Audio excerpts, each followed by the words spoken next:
Hey collectors, welcome to Star Wars Collected. I'm Jonathan. If you're new here, I hope you consider sticking around and subscribing. If you've been here before, then you are my gunner because we are about to hop into this Hot Toys right here. This is the Luke Skywalker on Hot Episode 5 40th Anniversary Edition Hot Toy figure. Almost forgot I bought this one, but I'm super excited to open it up with you guys. This is my first box like this. Kind of cool. Glad I'm doing it with you guys. You guys will understand why a box is cool, where most people do not care. So we'll slide this out of here. The box on the inside here is actually black, which is pretty cool. It looks nice. And here we go. Right off the bat, I'm noticing amazing texture on these gloves that are down here. I can't wait to get this Red 5 helmet out. Also a little headpiece here, which looks really, really cool. I have really no idea how I'm going to pose this guy or display this guy, so we'll find that out together. But yeah, there's just a really amazing texture on these gloves. I'm loving it. And for that matter, let's not forget that the actual hands have a skin texture on it, which is really solid work. We have a little throat choke protector here on Luke, and then we'll lift him out. This face sculpt, this head sculpt is just great. I mean, it really is. You know, the feathering of the hair in that early 80s, late 70s style looks really good, especially for something which is still not technically a fabric that would move with him. You have the pleating on the side here, which is, for cosplayers isn't easy to do at 1:1 scale, let alone when it's down this far. So I applaud them for that. These gloves, or they might be better described as gauntlets, look really good on here. And this always kind of bothered me as a design enthusiast, but the orange jacket is a slightly different shade than the orange jumpsuit. That is how it's supposed to be, even if that always kind of bothered me a little bit and always seemed, I think I actually first noticed it with cosplayers who I thought were like, well, they missed the fabric match a little bit. I'll forgive it because, they did a really good job putting this costume together. And then I think I found out later on that, no, really, they're just, extremely accurate, as a lot of cosplayers are. So just a lot of really great details on here. So this jacket has that texture that you would expect it to have, where it feels a little slick, a little glossy.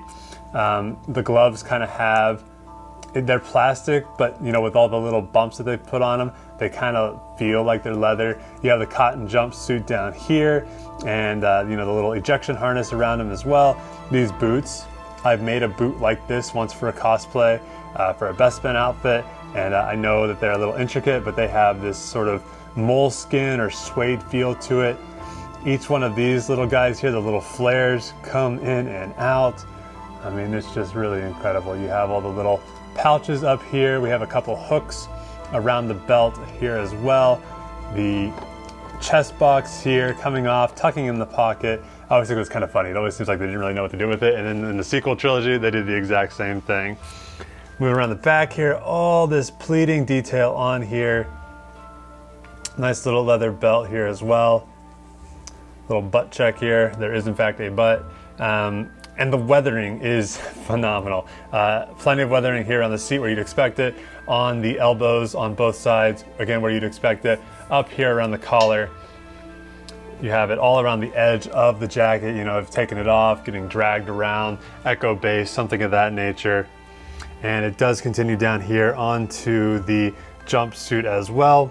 I will say that the shoes have some weathering applied to them around the base here, not so much up in this area. That could have been a point where to maybe add a little bit of extra. His face looks very clean, which is fine with me. But the eyes actually have like this amazing gloss to them. I'm not sure if I'll be able to catch it in the light here for you guys or not, but very lifelike. They look like they're alive, which is really, really impressive. So we will put him here. Let's take a look at a few more of the accessories that we have with him. We have the Red 5 helmet here, which is dirtier in The Empire Strikes Back than it ever looked in A New Hope. And they've carried that over here as well. I feel like this is kind of the dirtiest it ever looks. Maybe on Dagobah it even gets more sludged up. But you know, it looks really good, honestly. It looks sort of like a miniature, you know, De Novo RS Prop Master, something like that, a high-end version of it. I really don't see any faults or any flaws here whatsoever. My memory of what this should look like is exactly there. Now, I will be hesitant to try some of these accessories because, you know, this is so cool. I love that this has this little piece here. Of course, they have the little piece that goes over their helmet. You know, I can stick this inside of here to kind of get that effect, but this hair and face sculpt looks so good that I think I'm going to be a little hesitant to want to put all this on long term. It might be one of those things where he's holding on to it or something of that nature. Not the easiest thing to get in and out of here. There's also this little white block inside of this. My guess is, well, there goes the hair. So inside of here is a small magnet, and inside of here is not a magnet at all, but sort of just a little white plate, a little light white landing, and that allows you to then place this over top of their head and have it fit as it should. Now, I really like this, the way that the Sideshow, or Hot Toys rather, does this. I remember as a kid, I always loved the toys where like Batman's helmet came off or something like that, but it always looked a little goofy. Or a prime example would be the Luke Skywalker and Han Solo Stormtrooper guys. You know, a lot of times I had those just be the extra Stormtroopers because I wanted some extra bad guys, but their helmets were always a little bit bigger, or their heads were a little bit smaller, or a little bit of both, to try to kind of have that work and make that a playable figure. So that's on there, and then like I said, you could slide this over top. Not with much ease, I will admit, and have that go on there. A little afraid of damaging it.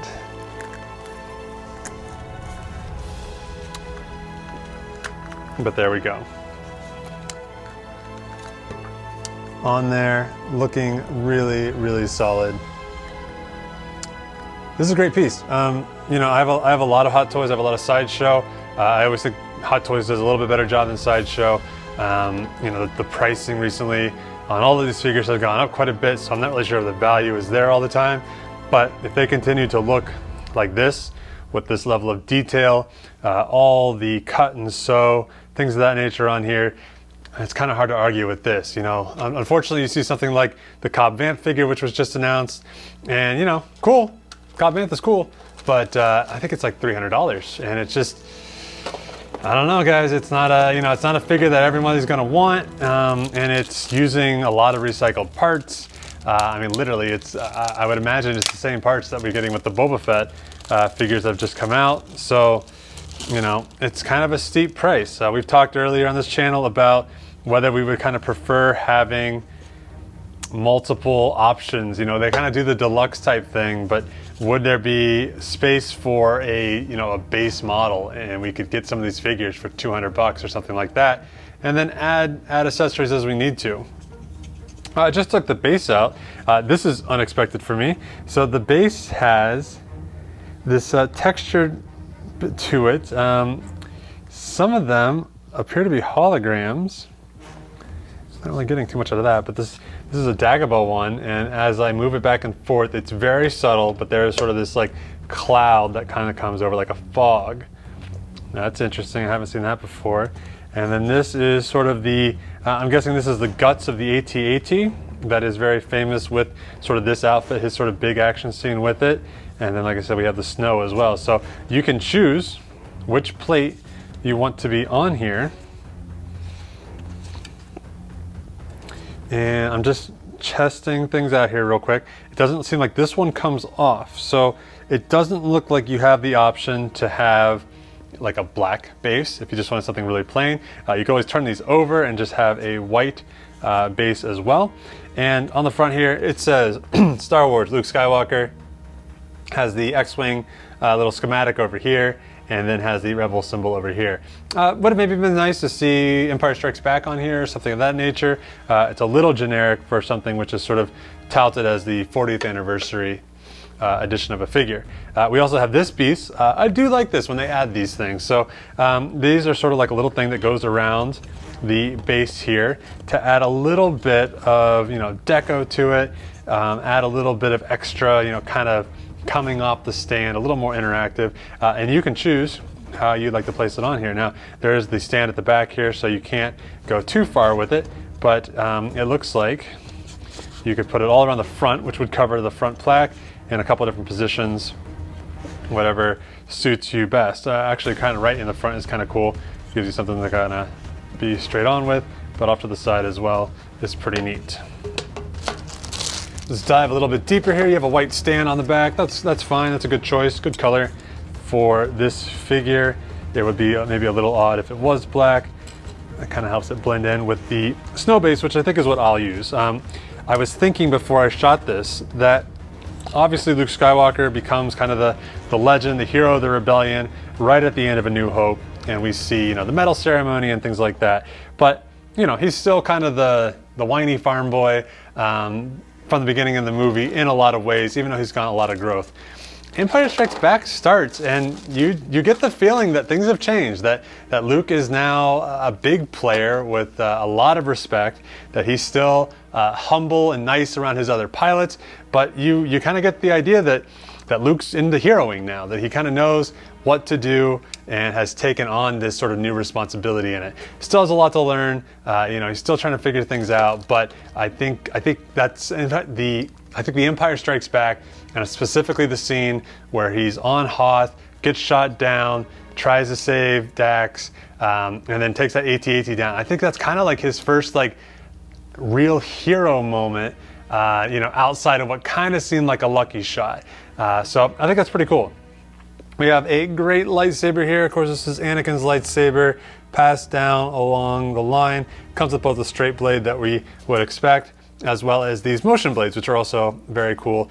I think these are most appropriate to use when having sort of a dueling setup. If you have two figures set up with one another and you want to have the duel, I feel like this is a great blade to use. Otherwise, it's kind of up to you. Could be cool if they're kind of doing a slashing movement or something like that. That'd be appropriate as well. And then we have what I believe is a DL-44. It certainly is a DL-44 when Han Solo has it, and this looks very similar. Obviously, the scope changed in each movie on Han Solo's, and Luke Skywalker seemed to have the same blaster to me, so a DL-44 as well.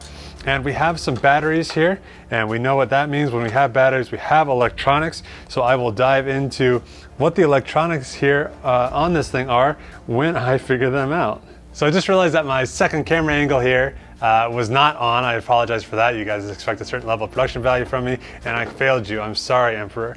But we did figure out what the electronics were in the meantime. Quite honestly, it's pretty obvious. I was thinking, like, are there little lights on the chest plate or something like here that light up? That didn't seem quite right to me, but it is a matter of him having another forearm that has another elbow, and that this has a lightsaber built into it. So very, very cool. You can have a lit up lightsaber in his hands, you know, as he's taking the AT-AT down. So what we're gonna do real quick, guys, is I am going to figure out the coolest, most boss pose you've ever seen for Luke Skywalker here, and then we'll cut right back.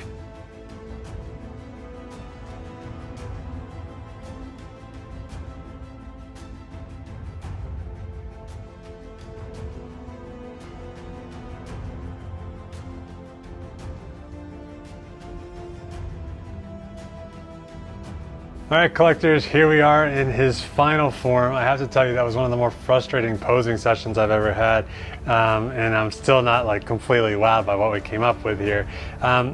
Getting the arm in and out is very tough. It is all the way up into here is where the actual joint is. The switch for it is like underneath this gauntlet. I put it on once, realized I didn't put the batteries in, I had to take it off. And this is a very tight coat with both the jumpsuit jacket sleeve and then the actual coat sleeve over top. So I don't know about you guys, but I have a hard time keeping my sleeves anywhere near my wrist, so I can empathize with that. So kind of a hard posing session, but you have to admit this does look pretty cool, all lit up once you get that arm in there. and the details under the light just really pop. I took a quick look from your guys' perspective from back there, and even though this is the wide shot, I feel like you can really see all the dirt and muck and mud that's in here. So a pretty cool piece overall. I ended up using this lightsaber, so the other one didn't go unused. We have this piece that I just threw at the bottom here, and tried to, as much as I could, kind of put him in an action pose where he was, holding his helmet, had his lightsaber up, sort of taking that step forward. And I like this ice-based piece here at the front. It just sort of helps the kind of formal display kind of come off and into the shelf. The helmet was also a little bit frustrating. The really closed hand is really meant to hold either a lightsaber or the DL44. Holding this helmet, maybe if you didn't have the lining in it or something like that, would have worked just fine. But using the more open hand, that also was kind of too open to really hold the helmet. So we kind of just ended up where we ended up here. But frustrations of posing him aside, I think this is a really solid figure, a fantastic figure. I believe he is still available as the time of me making this on Sideshow's website. So if you've been on the fence about this one, I would have to say this is probably one of the higher quality Hot Toys that I've gotten in my collection. And I think for the price, he is a pretty good value, even if you're paying full price from Sideshow. So guys, let me know what you think of this figure. Let me know what other Hot Toys are on your radar. What are you thinking? What do you think about my rule of, kind of buying humans and aliens maybe at this scale, because finding a one-to-one bust and painting the skin and getting the hair right is a lot of work at one-to-one, but versus, not so much buying troopers, because I can get something like a trooper helmet that kind of represents, the clone troopers in my collection. So let me know what you think of that rule. Do you have any rules of collecting for your own? If you guys aren't following me on Instagram, make sure you follow me there, because we can interact directly on there. And I'm always putting up polls and memes and all kinds of crazy stuff on there. So guys, thanks for joining me, and we'll see you later.